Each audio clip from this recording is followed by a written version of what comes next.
The news day continues here on One News Now. I'm Dani Laurel. Now here are the biggest stories on the economic and corporate fronts. President Bongbong Marcos says 3 Japanese firms have committed to invest in the proposed Maharlika Fund. President Marcos Jr. revealed the 2 reporters but refused to provide further details on the investors. The Maharlika bill is now being deliberated at the Senate after hurdling the House of Representatives. We have some commitments, but then I don't think it's appropriate for me to name who they are. But they have, there were already 3 commitments, a substantial amount that they are willing to invest in the fund. So I can begin there. President also brings home some 700 billion pesos worth of investment pledges and contributions from his recently concluded working visit in Japan. The president says these could generate up to 24,000 jobs for Filipinos. Ian Suyu with the details. Arriving from his 5-day visit to Japan, President Marcos said the Philippines is successful in convincing Japanese leaders and business executives to consider Philippines as a potential investment site for their companies. The Philippines is looking at 700 billion pesos worth of investment pledges following Marcos's Japan trip. Marcos said the amount of pledges they garnered could create 24,000 jobs and help provide economic stability in the country. He also announced that the Japanese government has committed around $3 billion to aid the Philippines' major projects such as the North-South Commuter Railway that will pass through Malolos, Bulacan to Tutuban, Manila, as well as the North-South Commuter Railway project extension. Coming back, we carry with us over $13 billion in contributions and pledges to benefit our people, create approximately 24,000 jobs, and further solidify the foundations of our economic environment.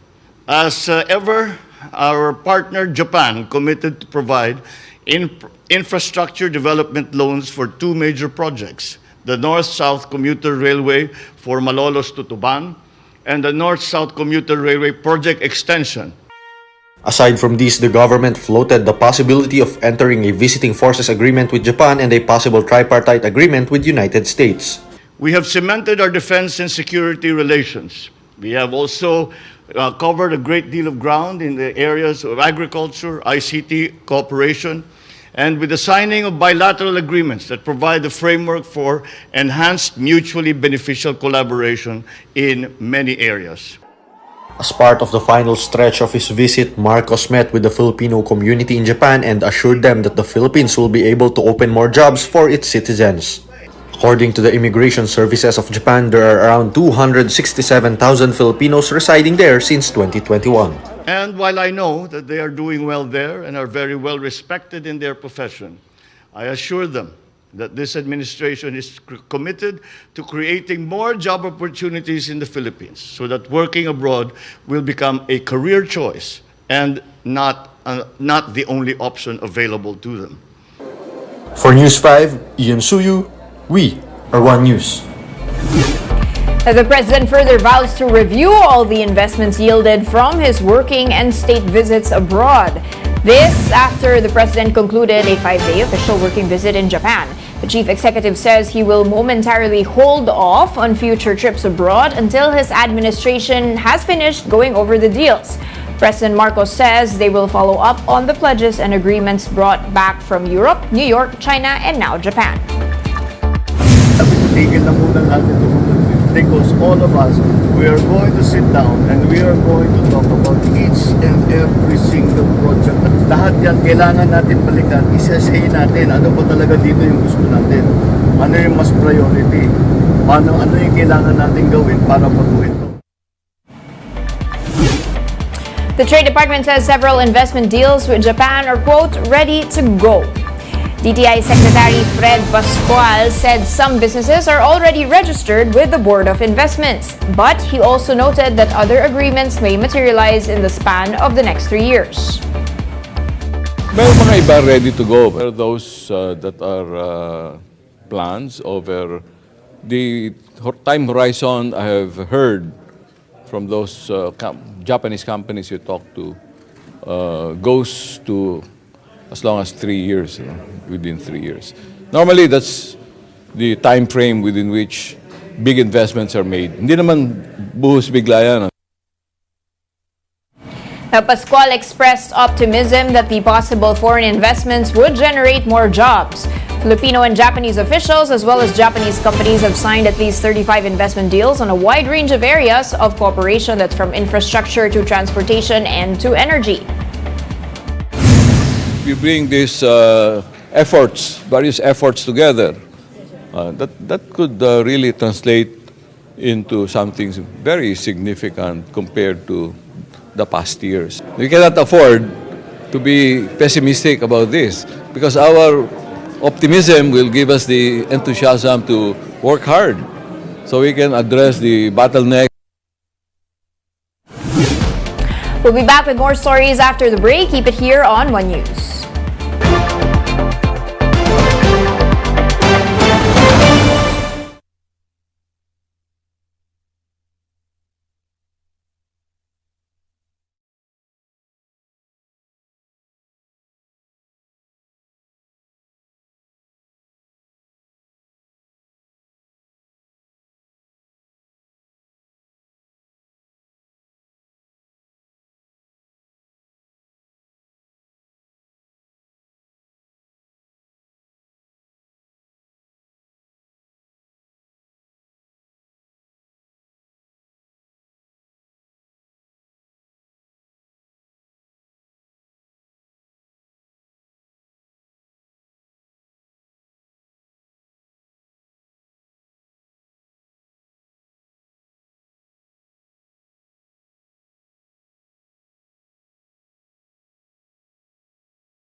You're still watching One News Now. I'm Dani Laurel. Registered investments this year have so far reached over 400 billion pesos. That's around 40% of the government's target for 2023. House Speaker Martin Romualdez, meanwhile, reveals that a senior Japanese official is interested in the proposed Maharlika Fund. Here is the complete report. 1 trillion pesos in investments. That's the target of the Marcos Jr. administration for 2023. In January alone, the Board of Investments reported 414 million pesos worth of registered investments. The president recently visited Japan, where almost 4,000 Japanese and Filipino businessmen registered in various engagements. Various meetings were held to secure dozens of investment pledges. Napakaraming Japanese businessman na gusto mag-invest sa Pilipinas. Usap ko yung Mitsui, tsaka yung Sumitomo, at kausap ko rin yung Taisei, tsaka yung Toyo Engineering. We come away from this visit with a continuing development of our relationship with Japan. It's a particularly important visit because it is really setting down the blueprint for our relations as we slowly emerge from the pandemic economy. One of the industries said to benefit is agriculture. A joint cooperation framework agreement was signed to improve logistics and food value chain. Meanwhile, Marcos Jr. said the business climate in the Philippines was strengthened further once the Regional Comprehensive Economic Partnership Agreement gets ratified. RCEP eases tariff rates for certain products. This administration is pushing for the congressional ratification, which I am promised will be coming soon, of the Philippines' participation in the Regional Comprehensive Economic Partnership, or RCEP. But some legislators and agriculture groups in the country are skeptical on the agreement, as it may result in a surplus of imported products. Meanwhile, Japanese automotive firm Mitsubishi Motors Corporation suggests the expansion of cars, or the Comprehensive Automotive Resurgence Strategy Program. Under this, car manufacturers will get incentives once they sell 200,000 units within 6 years. On the Maharlika Investment Fund, House Speaker Martin Romualdez said one Japanese senior has shown interest in the proposed sovereign wealth fund. Romualdez is confident that the MIF will be passed into law after the Holy Week break. For News 5, Paul Samarita, we are One News. President Bongbong Marcos said charter change is not part of his administration's priorities. This comes amid moves in Congress seeking to amend some provisions in the 1987 Constitution. President Marcos acknowledges the hurdles posed by the current version of the Constitution to investments. However, the president says the government can see potential investments through without actually amending the Constitution. Because maraming ibang kailangan gawin. Maraming kailangan. There's so many other things that we need to do first that we can still do. We can achieve. Nakukuha naman natin yung gusto natin. But within the present constitutional, the way the Constitution is written. The president believes, or says he believes, that the Regional Comprehensive Economic Partnership, or RCEP, will be ratified soon.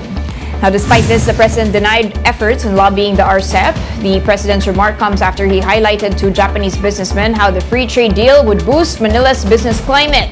The president clarified that he only discussed RCEP because he believed it would be passed soon. Now, while the chief executive denied pushing for RCEP, he acknowledged that the trade deal would strengthen the country's agricultural value chain and make the Philippines more competitive. I'm not copying it. I'm waiting for it to be, No, it's necessary. I think time will prove. Time will prove that it is to our advantage. So we are going to continue to increase our investment in the agricultural value chain.